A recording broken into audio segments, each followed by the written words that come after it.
Because fire extinguishers may be used as weapons, constitute a trip hazard, and along with sprinkler systems leave people cold, wet and with ruined clothes, we're going to eliminate them.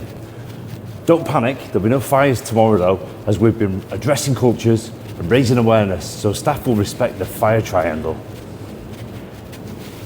Sounds ridiculous, doesn't it? So how do we feel about care and custody, refusing to implement specifically designed equipment to contain, manage or move people, driving staff and patients to protection the law requires by taking away properly risk-assessed rooms, for example, that can be used in an emergency to contain a person in crisis?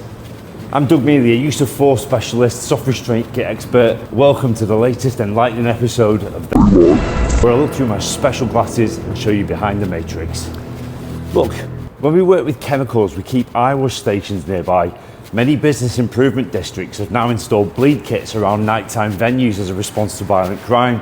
The rise in people dying suddenly, especially children, has seen defibrillators placed in accessible places. Because regardless of how proactive your workplace culture is or how effective the prevention strategies you've implemented are, emergencies still happen. Tools that manage the risk proportionately are required and staff need to be trained in their use. Surely, people shouldn't want to take away the very tools that stop someone getting held for a prolonged period of time from getting hurt. Tools that can stop them from hurting others and often save them from themselves.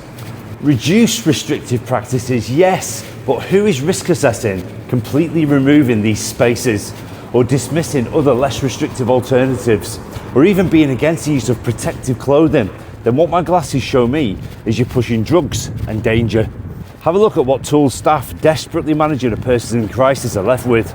Chemical restraint, prolonged struggling, floor holds, polo shirts, scrubs or tunics for protection. And when a patient without anywhere to be placed is put in a bedroom, fashions a weapon or attempts to ligate, then not only will staff have to hold them, it's highly likely they may need police involvement. How is that right care, right person? How would the fire brigade feel about the knock-on of banning fire safety equipment?